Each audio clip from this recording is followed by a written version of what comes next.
Welcome. In front of me I have the OnePlus Nord CE2, and today I will go over unboxing along with a quick overview of this phone. So anyway, let's just pop it straight open.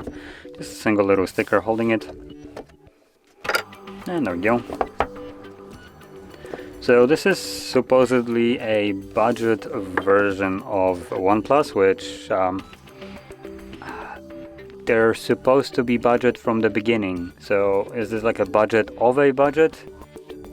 Are we doing like some kind of inception, budget to the square? Anyway, inside we actually get a case. I do have to admit, I always like the inclusion of a case, and OnePlus has been including them, I think, in every device, so that's nice.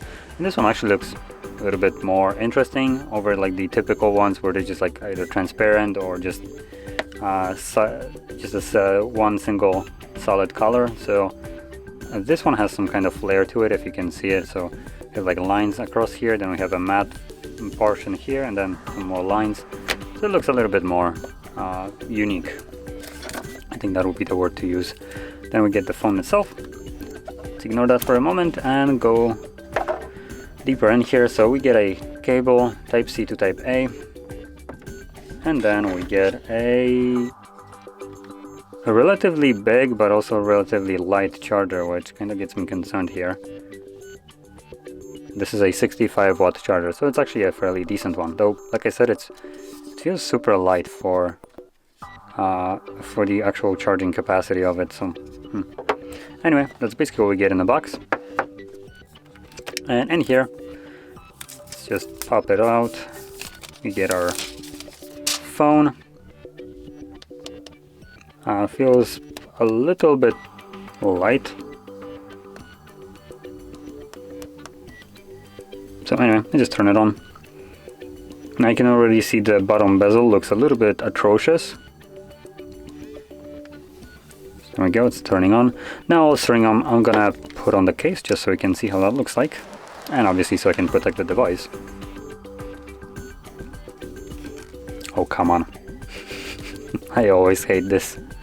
Why can't you never go on without some kind of problem?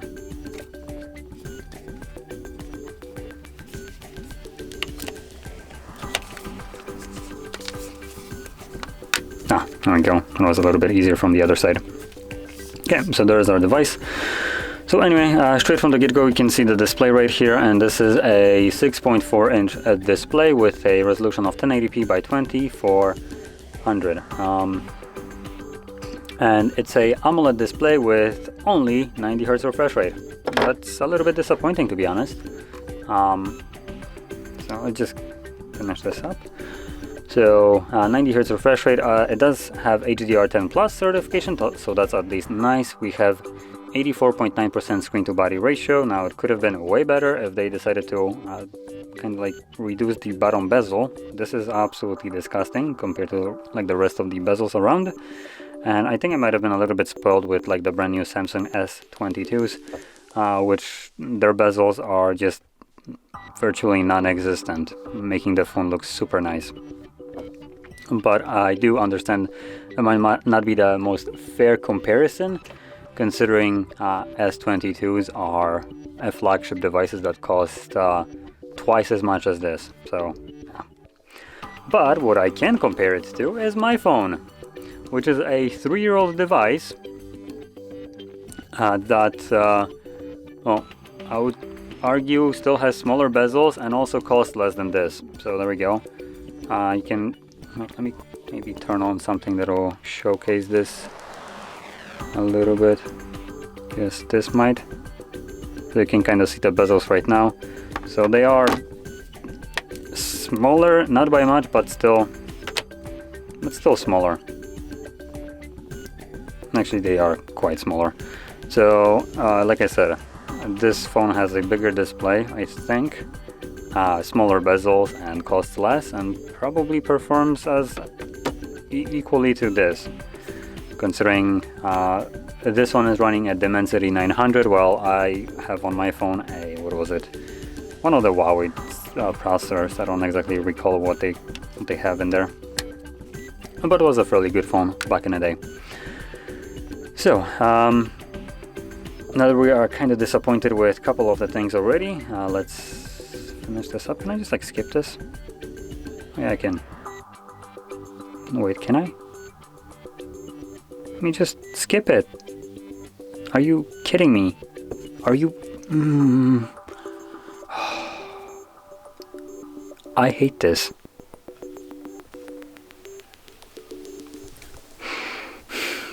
Wow, great. Thanks for wasting my time, teaching me something that I already know how to do. Fantastic. Anyway, I'll just... Okay, that's a little bit too bright. So the brightness on the device is actually fairly good. No complaints here. Let's move over to the camera. So we have a 64 megapixel wide sensor, then we got an 8 megapixel ultra wide and 2 megapixel macro. Now, technically we only have like 2 cameras at best, because the 2 megapixel macro, I would never count that in as a camera. It's an insult rather than a camera. And so much for the motto of never settle, when they settled on a 2 megapixel camera, which like I said is just an effing joke. I actually just realized, where do we get like all the never settle kind of garbage? They just like settled on not including it too? Anywhere? Never settle? Anywhere? Come on. Or did people meme on them too much to the point that they removed it? Yeah, a wallpaper maybe? Seriously? Not even a wallpaper?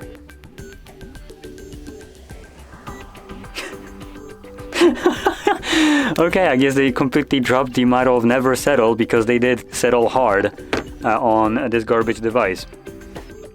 So yeah,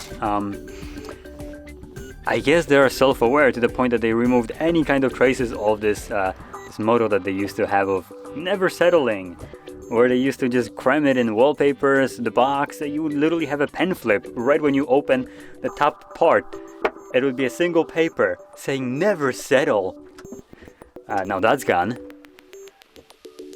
One could argue that it's due to cost efficiency, but I think we both know what the actual problem here is and reason for that. So anyway, let's just keep on going. So like I mentioned, the cameras here, probably the main sensor will be okay, but 2 megapixel macro unusable, and the 8 megapixel ultra wide I guess could be usable in certain scenarios, though still quality of an 8 megapixel sensor on ultra wides I usually just consider to be laughable and not usable.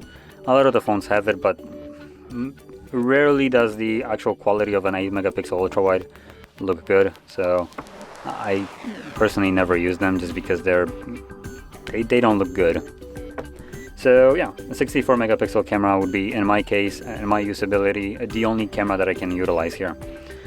Now at the front we have a 16 megapixel wide sensor. Now with any of these sensors you can shoot out 4K 30 frames, at least at the back, 1080p 30, 60 and slow motion of 120, and at the front we have a 1080p at 30 and also 60, so no 4K 30 here. Now that out of the way, we can move over to like the internals. So like I mentioned before, we have a Dimensity 900, which is a 5G chipset. That's probably the only reason why they went with it. It's a like budget chipset that has a 5G connectivity, so obviously if they would have gone with Snapdragons or anything like that, it would have been a little bit more expensive, which still I think I would prefer to pay more and have a better phone. But I think probably the main concern I would have is for the durability of this device. And if you've seen jerry rig everything, from what I remember, this phone didn't survive the bend test. I guess that's what you get when you make a cheap plasticky phone. So, oh well. So, apart from that, we have 128 gigabyte storage. That's the only storage that we apparently have option here. And we can choose either 6 or 8 gigs of storage. Now, let me quickly just see if we can expand it. While I'll do so, I'll also mention that the storage that we have here, the single 128 gigs that is built into the device, is a UFS 2.2. So we're not going to be getting like extremely fast storage, but it still should be a little bit better than like the typical trash storage that you have in older devices. And additionally, we do have expandable storage using a SD card, so I guess that's really good. And we have a dual SIM support on the other side. So this is actually a really compact tray, considering it has dual SIM support and an SD tray. So that is nice. And lastly, we have a 4,500 mAh battery, and like you've seen, with a 65 watt charger. So the charger is really good. Battery, I would assume I would consider a decent size, considering the size of the phone itself. So yeah, that's basically all I can say. Now the price of it comes to be at about 350 euros or $300, but that isn't including tax. So you have to drop in your tax in there and you'll get a higher price tag. So 350 euros is apparently the cost of this device. And truth be told, I don't think it's worth that much. It's a little bit too garbage for them to ask for 350 for this phone. Let me quickly check something. So the newest Pixels, how much did they cost? 650. Okay, so that is a bit of a markup there. I'm trying to figure out what kind of device could completely dumpster this phone at relatively similar price. There are most certainly devices like that, but I just cannot remember on top of my head what the phones would be. Damn, now that I need to come up with one, I just can't. But let me just put it this other way. That will probably might be interesting to a lot of people. The reason to go for this device particularly, or any kind of newer budget devices, is primarily for the 5G. If you have no use for 5G in any kind of way, if you don't plan to use it, or if you don't really care for that tiny little bit of performance boost in your network speeds and stuff like that, there is really no reason for you to go for a phone like this. You will pay the premium for 5G without actually getting anything extra. And considering that you can basically get any kind of other device that will outperform this one for cheaper. And just to kind of give some phones as an example, what I'm referring to are phones, flagship phones from a couple years back. So something like, as an example, I showed before, my phone. It's a Huawei Mate 20 Pro, and at this point you can buy used or refurbished for about 250, so basically $100 less than this, and it will perform still really well, and it will have features that this device does not have. Number one, you will have better cameras on this device. You will have an under finger display sensor. You will have wireless charging, and let's see if does this thing come with NFC? If not, that would be really poor. Okay, we do have NFC luckily. So yeah, there's way more features in this device that you might just find useful or just pleasant to use, and it will come cheaper, with the only difference is it does not have a 90 Hz refresh rate, so you only have 60.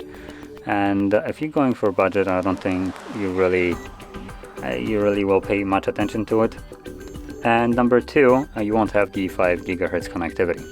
So that's basically all the differences you have. Other than that, I'm pretty sure this phone will outperform this one in almost every single task. And this isn't a cherry-picked case. You can get, for instance, a Samsung Galaxy S8 at about the same price, which will again basically be better than this in every single way. You can probably even get a OnePlus phone, like the OnePlus 7, I think, or 7 Pro, which was an outstanding device. That was where, as someone stated, they didn't settle yet. After that phone, they decided to settle. So yeah, that phone will probably, I would be guessing it might be around the same price as this. But again, you're getting basically a flagship performance with a Snapdragon. I think at that time they had 865, though I don't remember. And obviously that processor is still outstanding even at current times. And additionally, you will have a also 90 Hz refresh rate. You won't have the hole punch camera. You will have a pop-up camera, so you'll have a much better looking display. Again, AMOLED with curved glass, and overall it's a much more pleasing phone. And if it comes at around the same price, honestly, there is no reason to go for this if you don't strictly need that 5 GHz connectivity. So to be fair, at this point, I don't. You could future-proof by going with 5 GHz, but I don't think you want to future-proof with a budget device. That is not really future-proofing when you cheaping out on the rest of the phone and just getting the 5 GHz, which at this moment the infrastructure, at least where I live, isn't even like developed enough to utilize this. So a phone like that is completely useless to me because the only thing it offers is something that I cannot utilize. And once I will be able to utilize it, this phone will be useless at that time. Just as a specifications of it will not hold up probably too well for another couple of years. So like I said, if you want to get a budget device, go with an old flagship. If you want to have something just better, future-proofing, then I believe like you do have to spend a little bit more, because there is no reason for people to buy like 5 GHz phone when their budget and infrastructure is still not there yet, I would say. So that is my insight on this kind of entire debacle with budget phones, if you can even consider this budget. It feels budget, but the price tag is a little bit inflated here. At $350, I can't really say that this is even a budget device. It's more of a mid-range, and it doesn't perform like a mid-range. So yeah, that being said, if you found this very helpful, don't forget to hit like, subscribe, and thanks for watching.